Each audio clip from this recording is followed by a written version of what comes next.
Weet wer dat in Bibellesplan daar lezen? ¿Quién es parte del plan de lectura? Wow, dat zijn werkelijk veel. Son muchos. Dan zei jullie ook al dat daar, niet zo? También ya terminaron esa parte, ¿verdad? Ein Kap fein, ein Aas naar de nächsten wordt hier slacht. Un toro tras otro se sacrifica. En ik denk plus hoeveel churrasco je hebt verloren. Yo pienso cuántos churrascos se pierden. En dus probeer plus een zeer grote slachterie. Era un matadero muy grande. En stelt je voor wat dat bij een zelt gericht hebben. Imagínense cómo habrá olido en ese Met al dat templo, bloed en lara en wat allemaal door weer. con toda esa sangre y cuero y todo lo que tenía. Zo, en ik wie een beetje hing eraan met de Bibellezenplan. Yo me atrasé un poco con la lectura. En dan deed ik een dag ziemlich veel kapitels lezen. Un día leí varios capítulos. En dan weer het bloos alles van slachterie. Y era solo de carnear. En op eenmaal ik dacht, dat geeft je niet. Die gaan zo'n soort opvan, zo'n soort opvan, zo'n soort opvan. Wat gaan die nog wel van de soort opvan? De repente yo dije, ¿cómo es esto? Tienen esa clase de ofrenda y esa, y son tantas clases, ¿cómo funciona?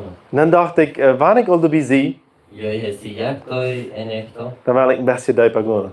quiero ir un poco más profundo. En ik wil verstaan waarom wat dat zoveel opvers geeft. Yo quiero entender por qué hay tantas ofrendas. En ik studeer me een beetje weer aan. Y estudié un poco. Niet dat ik niet alles weet. No que sé todo, Maar ik wil een paar zaken van de opvers zeggen. pero quiero mencionar algunas cosas de las ofrendas. Dat voor die wat niet in plan lezen. Para los que no leen el plan, Dat is een derde Mose wat over dat geredet.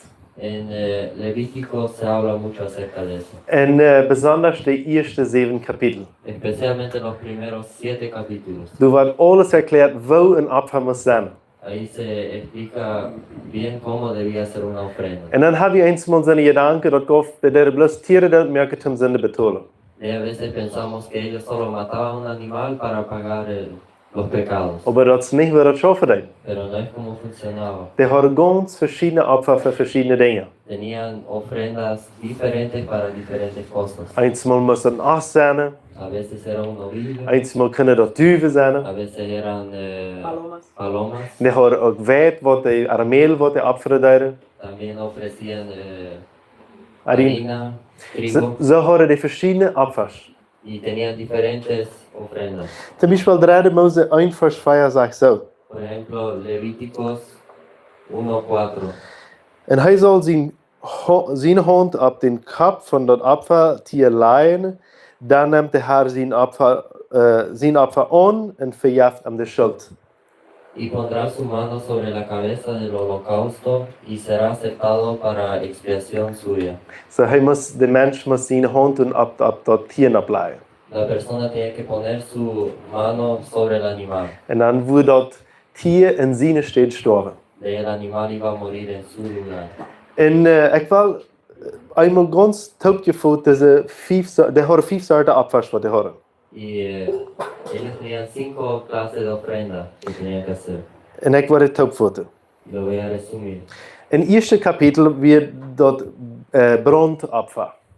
En el primer capítulo era Dat wil ik niet lezen, bloos resumeren. In het eerste kapitel werd de brandopfer. Es los holocaustos.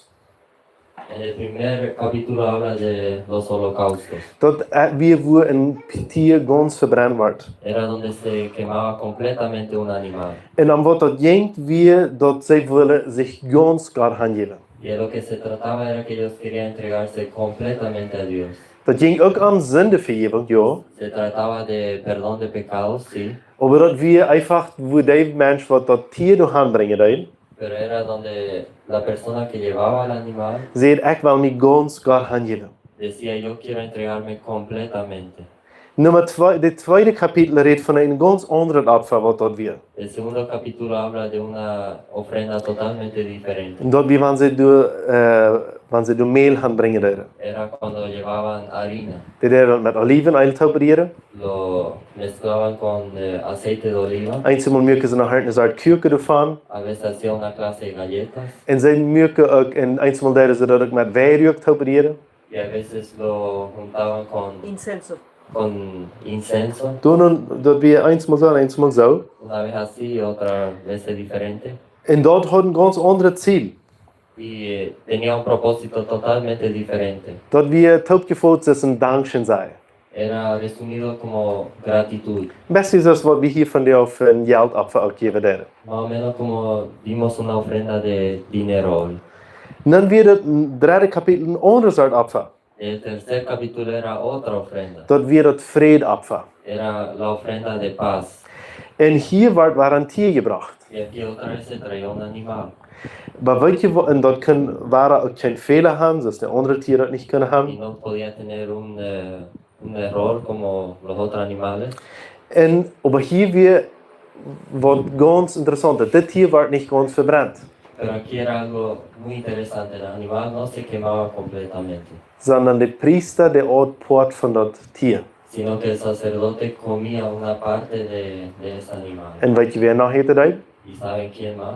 Bloos bij dit opfer, du kunt ook die weer het opfer brengen dat ook ervan eten. Solo en esta ofrenda, el que daba la ofrenda también podía comer una parte. Zodat weer maar als die bracht zijn schoop naar een tempel. Era como que llevabas tu oveja al templo. Maar weer niet een tempel, weer dat zelt, niet zo? Era Tabernaculo. el tabernáculo.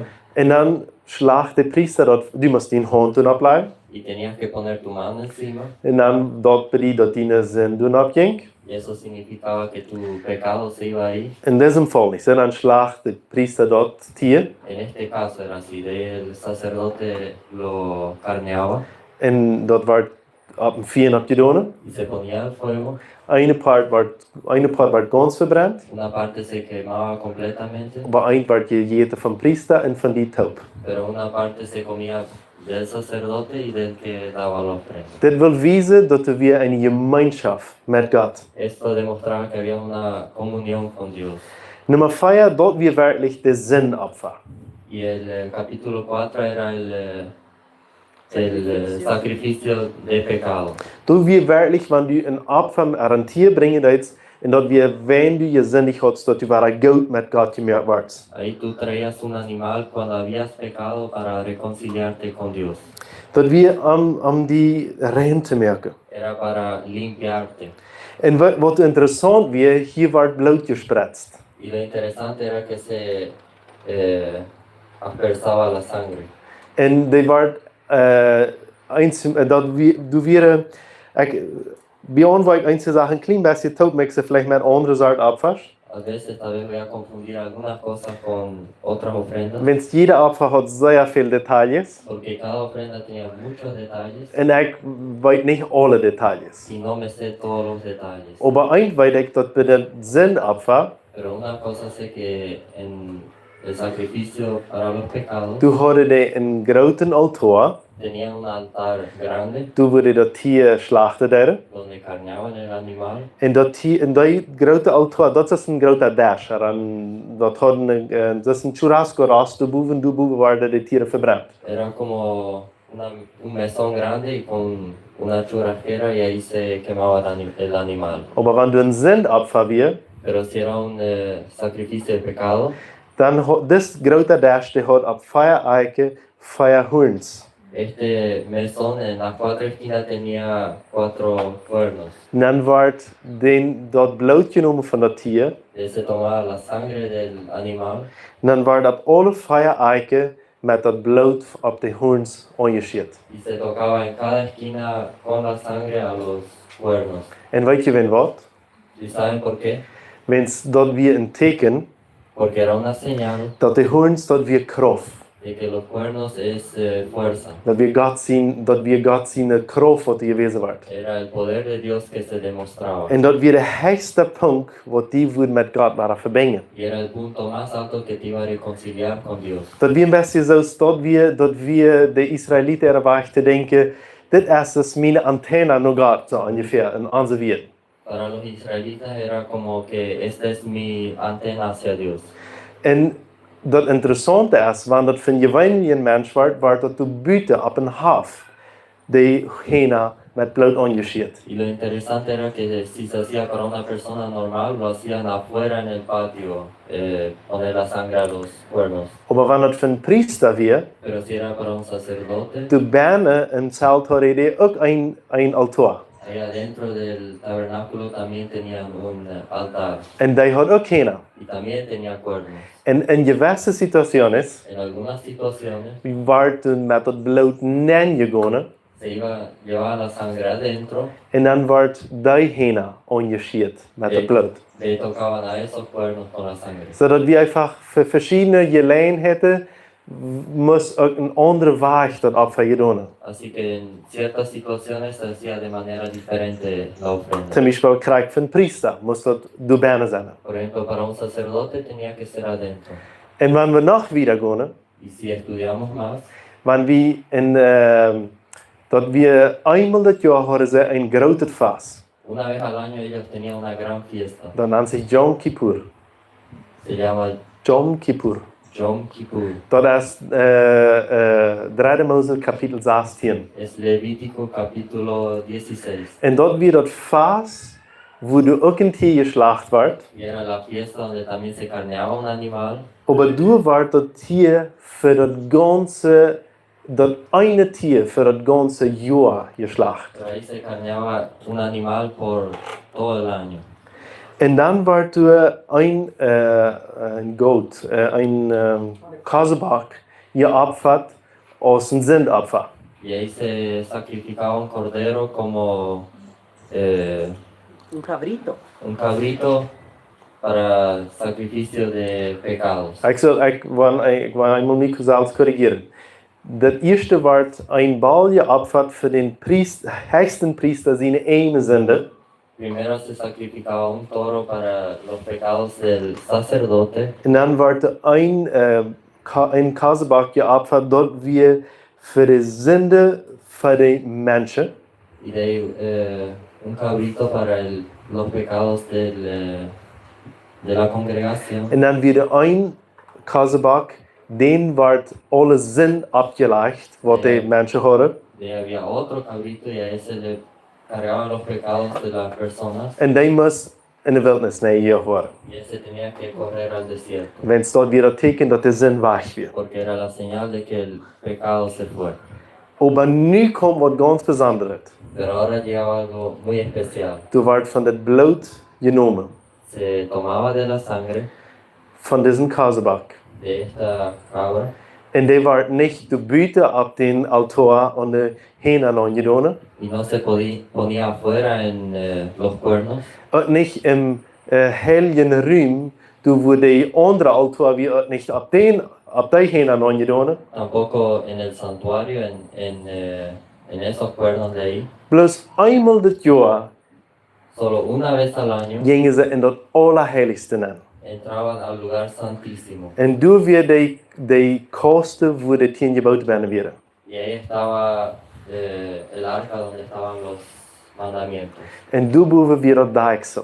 Y ahí estaba la tapa, Waar de engel boven weer. donde estaban los ángeles.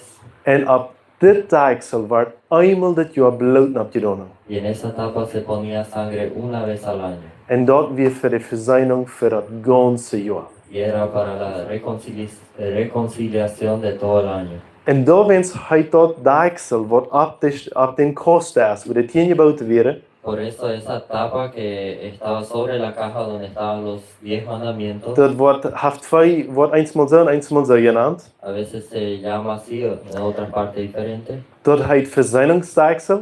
Se llama la tapa de reconciliación Of dat heet ook den genodenstel. o la silla de gracia. Wenn es dort wieder steht, wo sie die Genut wurde kriegen für alle ihre Sünden von der ganzen Volk. porque era el lugar donde encontraban gracia para todo el pueblo. So kan je zijn wil dat alles naar Jezus handelen dat. Así que ven cómo todo esto apunta a Jesús. Dat we bloos eenmaal dat jaar, Era una vez al año. nu hebben Jezus wat dat eenmaal voor allemaal dat. Ahora tenemos a Jesús que lo hace una vez Dat we para bloos siempre. eenmaal wat dat dan kan. Solo era un hombre que lo podía hacer En bloos Jezus kunnen Opfer voor ons brengen. y solo Jesús podía dar una ofrenda por nosotros En dat moest met bloed zijn. y tenía que ser con sangre En dat moest hinter de gordijn zijn. y tenía que ser detrás Del velo. Weet je wat van de oude onderscheid is? ¿Saben cuál es la diferencia de hoy en día? Dat het gordijn vergered wordt. Que el velo se rompió. En wie willen van de oude zijn, wil dit alles ons over het leren dat. Y queremos ver cómo esto nos guía a la Santa Cena. Maar dus we nog een soort Opfer, wat we niet becheckt hadden. We hadden hier de eerste feier becheckt. Pero había una ofrenda que no observamos. Observamos 4. We hadden dat Opfer gezien wo verbrand wordt, ganz verbrand. La ofrenda donde se quemaba completamente, Wo meel geopferd wordt. donde se ofrecía harina. We hadden dat Vredensopfer gezien. Vimos la ofrenda de paz, Wat krijg eten toe, weer met een priester toe. que era comer junto con el sacerdote. Nummer 4 hadden we een zinopfer gezien. Y el número 4 vimos el sacrificio de los pecados. En nu denk ik dan een beetje af in dit grote vast. Dat dat opfervast wat ze eenmaal dit jaar hadden. Y ahora Me desvié un poco. me desvío un poco de esa fiesta que Del tienen Yom Kippur, sí. del Yom Kippur. Maar dat laatste opfer wat ze hadden, Pero la última ofrenda que tenían, dat leer ik wat niet. ahí aprendí algo nuevo. Ik wist dat ze dit opfer hadden, maar ik had nog niet op deze twee aangecheckt. Yo sabía que ellos tenían esta ofrenda, pero nunca lo vi de esta manera. Dat weer het schuldopfer. Era la ofrenda de culpa. Dat weer wanneer irgendwo wem bestolen had, Era cuando le habías robado algo a alguien maar die had irgendwas heilig versteerd. o arruinaste algo santo. Dan weer wat zeer interessant is. Y había algo muy interesante. Dat we die bracht een tier wat geopferd wordt voor die. Tú llevabas un animal que fue sacrificado por ti, Maar du moest nog wat anders doen. pero tenías que hacer algo más. Dat wat die twee gemerkt had, er gestolen had, wat du nu niet meer weer, Lo que destruiste o robaste o lo que ya no había, moest du terugholen, tenías que devolverlo, maar niet plus dat. pero no solo eso. Die persoon moest du 20% meer geven. A esa persona tenía que darle un 20% más, Maar dat vijfde poort, wat ik voor je zeg. o la quinta parte. So dat is hetzelfde, mens. Es lo mismo. Wenn du dat vijfde poort, dus wenn du 5 poorts hast und ein davon nehmen das, dann sind das 20%. Si tenés 5 partes y quitas uno, es 20%. So, dan, wenn eins die Bibel redet von 20%, eins von dat vijfde poort, aber das meint hetzelfde. Algunas Biblias dicen el 20%, otros dicen la quinta parte, pero es lo mismo. Dat betekent dat die persoon wat weggestolen wordt, Eso significa que la persona a la que se le robaba algo, die krijgt niet plus dat terug wat aan eigen heren deed, no solo recibía lo que tenía antes, sondern die krijgt nog 20% toe. sino que recibía un 20% extra. So die had meest geld erbij dat irgendwer aan bestolen had. Así que era casi como que le iba bien si alguien le robaba. En dan vang ik dat aan te studeren, wat betekent een schuldopfer voor ons van de eerste dag. Y de ahí empecé a estudiar qué significa un sacrificio de culpa para nosotros hoy. En hoe is het te Jezus geknakt? Y cómo se conecta con Jesús. En dan vang ik dat in Jesaja 53. Lo encontré en Isaías 53. Toen wordt van een schuldopfer geredet. Ahí se habla de un sacrificio de culpa. Wanneer die heiling interessiert is, Si te interesa sanidad, wat ons geloof ik alle deed, lo que creo que nos interesa a todos, dan weten we alle dat Jesaja 53 is dat kapitel. Sabemos que Isaías 53 es ese capítulo, Wenn es dort erst so hunderte Jahre verrückt gesagt, porque ya se ha predicho cientos de años antes dat Jezus, dat durch Jesus zijn Opfer, que a través del sacrificio de Jesús zijn we al geheilt. ya somos sanados. Dat is de Bibelvers zei dat in Jesaja 53. Como dice el versículo en Isaías 53, Durch seine Schläge sind wir geheilt. por sus llagas somos sanados. Dat is niet bloß dat we Fleisch irgendwann erworden, No es que tal vez en algún momento lo seremos, sondern wir sind. sino que ya somos. Dan los ik toe wieder. Y seguir leyendo. En wanneer we dan bij den 10. Vers toe komen, Y si llegamos al versículo 10, Jesaja 53, Vers 10, Isaías 53, 10, so dat is niet de poort wat we gewöhnlich lesen. no es la parte que leemos normalmente. Wir haben onze 4, 5, 6, die Vers lesen wir viel mehr. Tenemos el 5 y el 6 que leemos muchas veces, Aber wenn wir dann verstehen sein, du sagst das so. pero si vemos el verso 10 dice así: Den Herrn gefällt dort, dem Knecht zu schlonen en Lieden zu laten. Wann hij zijn Leben als ein Schuldopfer gegeben hat, dann wird hij nakommen haben ein lang Leben, en de Herr wird sich freuen, dat het so schafft. Con todo eso, Jehová quiso quebrantarlo, sujetándole a padecimiento. Cuando haya puesto su vida en expiación por el pecado, verá linaje, vivirá por largos días y la voluntad de Jehová será en su mano prosperada. So hier zijn we, Aquí vemos dat datzelfde woord, wat daar in de 3 Mose staat, que esta palabra que está en Levíticos, niet dat ik dat kan, maar internet helpt me, no que lo conozco pero el internet me ayuda, dat heet Asham. se llama Asham. Dat ze zegt van Opfer wat het weer. Era la clase de ofrenda que se hacía. Dat staat zegt Opfer wat Jezus voor die en mij gegeven heeft. Esa es la ofrenda que Dios dio por ti y por mí. Jezus gaf ook de andere 4 zegt Opfer, Jesús también dio las otras 4 ofrendas, maar hij gaf ook een schuldopfer voor die en mij. pero Él también dio una ofrenda de culpa para ti. Wat betekent dat voor die en mij? ¿Qué significa eso para ti y para mí? Wanneer de Satan ons de gezondheid weggestolen heeft, Cuando Satanás nos robó la salud, Jezus geeft ons niet plus de gezondheid terug, Jesús no solo nos devuelve la salud, sondern hij geeft ons nog 20% meer. sino que nos da un 20% extra. Eenmaal geloven we A veces pensamos dat als Christ komen we waren bloos terug bij toe waar we eier waren. que como cristianos volvemos al lugar donde estábamos antes, Maar we waren hergesteld, o volvemos a ser restaurados. restaurados. Maar in werkelijkheid krijgen we immer een bonus. Pero en realidad siempre recibimos un bono, En ik geloof niet dat dat met 20% blijft. y no creo que se quede en 20%. Wanneer Jezus een opfer gegeven heeft, Porque cuando Jesús da una ofrenda, dan deed hij niet plus klein beetje meer doen opgeven. Él no solo aumenta un poco.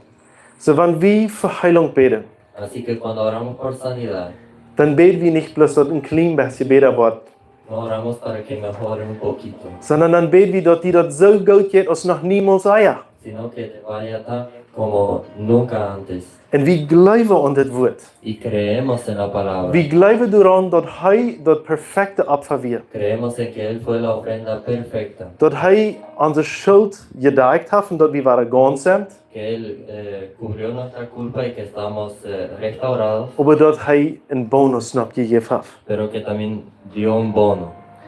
So wanneer we onze 5 offers zijn, wat we door bekijken, Así que si observamos las 5 ofrendas, dan zijn we zum Beispiel dat het eerste weer dat we ons ganz aangeven kunnen. vemos que la primera era para que nos podamos entregar completamente. De tweede dat we dankbaar zijn. El segundo era agradecer. De derde dat we kunnen gemeenschap opbouwen El met tercero God. era tener una relación con Dios. De vierde dat we rein gemaakt worden van zonde. El cuarto era ser limpiados del pecado. En dat vijfde wat we hieruit bekijken deden, dat we waren hergesteld worden en een bonus kregen. Y en quinto lugar, de que seamos restaurados y recibir un bono. In Lukas 1, vers 67 bis 69, es steht, wo Zacharias über Jesus anfängt zu prophezeien. En Lucas capítulo 1 versículo habla 67 a 69. del versículo 67 al 69 habla de la profecía que recibió Zacarías de Jesús. En du sagt dat zo. Dice así: En zijn vader Zacharias wordt met dem Heiligen Geest gevuld en profezeerd en zei. Y Zacarías su padre fue lleno del Espíritu Santo y profetizó diciendo. Maar we moeten weten dat Zacharias had 5 maanden lang niet kunnen reden.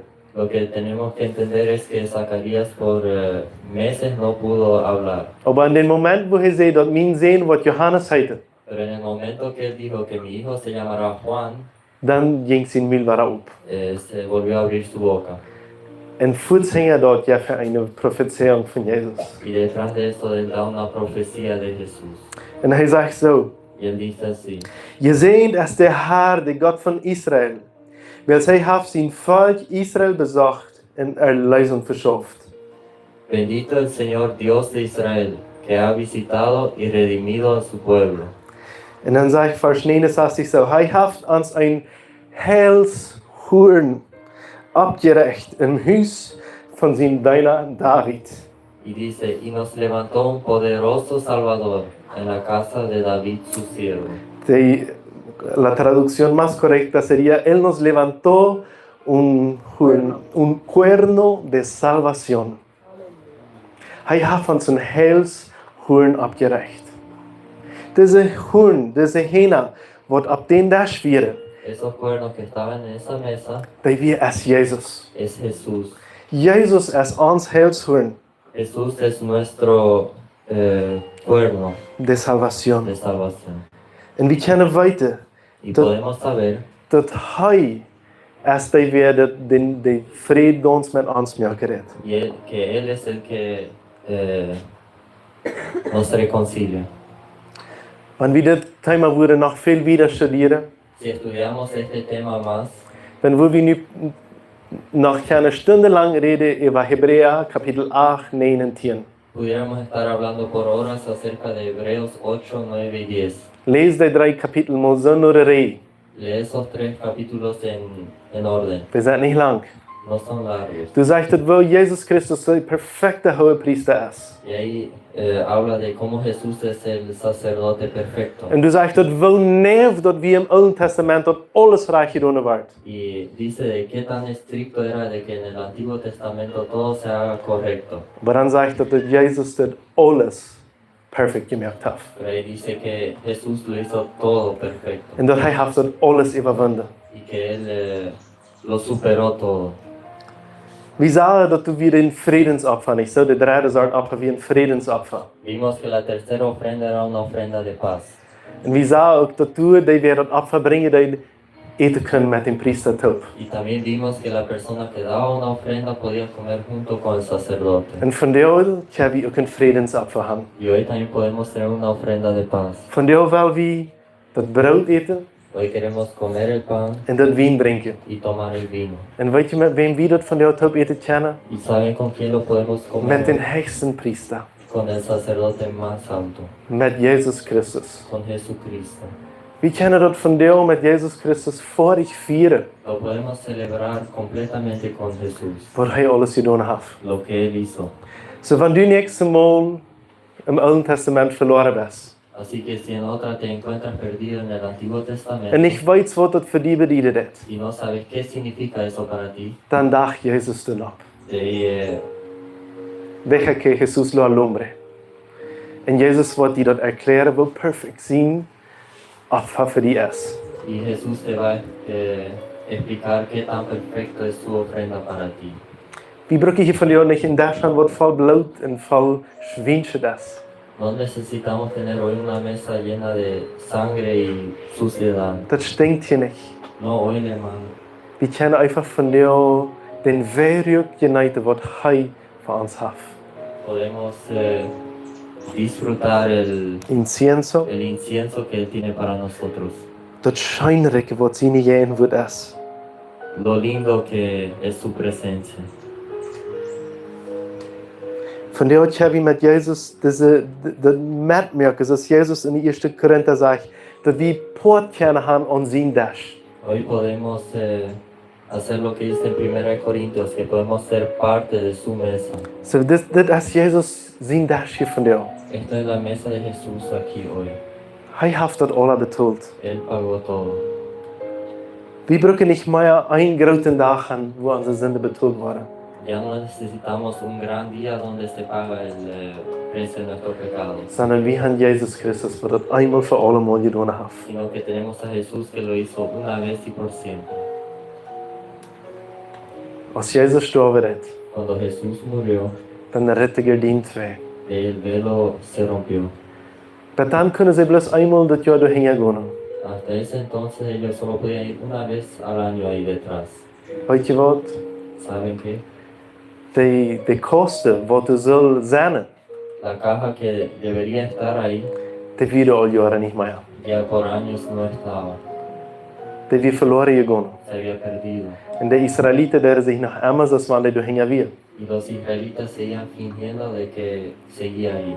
So, wenn Gott, als Gott das laat verrieten, diese Gardin, Cuando Dios rompió el velo, dann will er die Menschen dort endlich mal sagen, Él le quería decir a la gente, ich will nicht bloß dort je sein, wo du ein Priester dahin geht. no quiero que solo vean como un sacerdote va a ir detrás, Wenn sie deren dann auch nicht mehr opfern, porque ya no sacrificaban. dat is een beeldschil waar we dort bereden. En una escuela de Belt lo vamos a estudiar.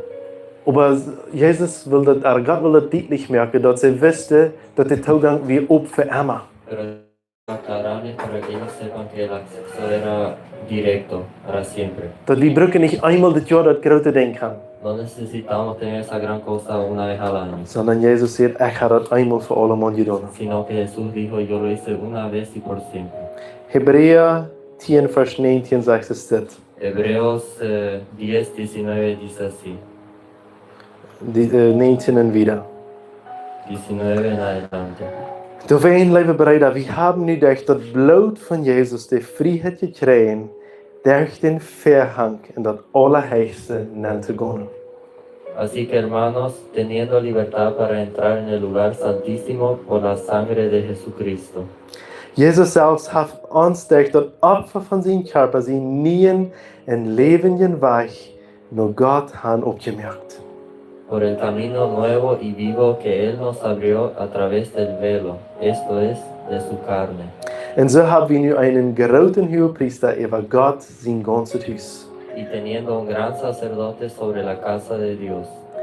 Dan wil we nu met waarhaftig oprecht hart en vasten Glauben naar Gott kunnen, met gereinigte harten en los van bösen Gewissen, uns in ons Körper gewaschen mit reinem Wunder. Acerquémonos con corazón sincero, en plena certidumbre de fe, purificados los corazones de mala conciencia y lavados los cuerpos con agua pura. So wir können ganz frei naar Gott kommen.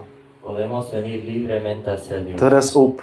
Está abierto. De vergeving is rijp voor allem. El perdón está listo para todos. Dat is er einfach aan te nemen. Es aceptar nomás.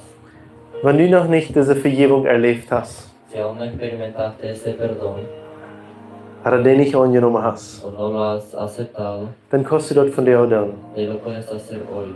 Nimm diese Vergebung einfach an, was Jesus für dich hat. Aceptar ese perdón que Jesús tiene para ti. Und wir können das nicht hier tun. Y lo podemos hacer aquí juntos. Ich will meine Brüder fragen, dass sie mir helfen, Quiero que mis hermanos me ayuden und Schwestern, y hermanas und dass du kannst von dir auch beten. y que tú puedas orar hoy. Herr Jesus, Señor Jesús, Dankeschön, Dankeschön, dass du mich vergeben hast, dass du mich vergeben hast. dass du gestorben bist für meine Sünden. Gestorben bist por für mis meine Sünden. pecados. Und ich frage dich, Ich freue mich. wasch mir rein, Wasch mich rein. merk mich nie. Renuévame. Ich frage dich, Ich freue mich.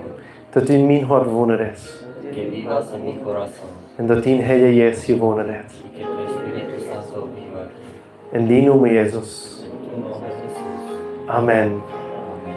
So einfach ist dort, kannst du Jesus einladen in dein Leben. Tan simple puedes aceptar a Jesús en tu vida. Das mag nicht korrekt reserviert sein, No tiene que ser estas palabras exactamente, Aber das ist einfach zu erkennen, dass du seine Vergebung brauchen hast. pero es simplemente reconocer que necesitas su perdón Und das einfach anzunehmen. y aceptarlo.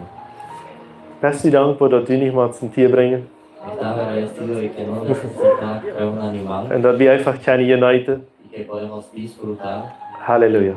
Aleluya. Das ist, was wir tun wollen. Eso es lo que queremos hacer ahora. Wir haben Dankeschön sagen für das Brot. Demos gracias por el pan.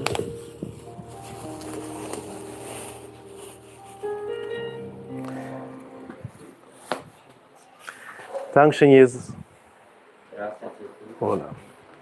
Dankeschön, Jesus, für das Brot. Dankeschön, was du an sie gegeben hast, dein Körper. Gracias, Jesús, por el pan, por lo que tú nos diste, tu cuerpo. Dankeschön für das Blut, was du hier abfahrt hast. Gracias por la sangre que tú ofreciste Und dass du all unsere Sünden vergeben y hast. que perdonaste todos nuestros pecados. Wir sehnen das Lo bendecimos und wir sehnen diese Gemeinschaft. y bendecimos esta comunión. In Jesus' Namen. En el nombre de Jesús. Amen. Amén. Amen. So, wir wollen diesen Tag ein bisschen wieder noch fertig drauf, Musik anmerken. Vamos a sacar la mesa y vamos a poner música. Jeder einer kann das nehmen, wo er gleich ist. Cada uno lo puede tomar ahí donde está. Jeder einer ist eingeladen, Cada uno está invitado. auch der Ja.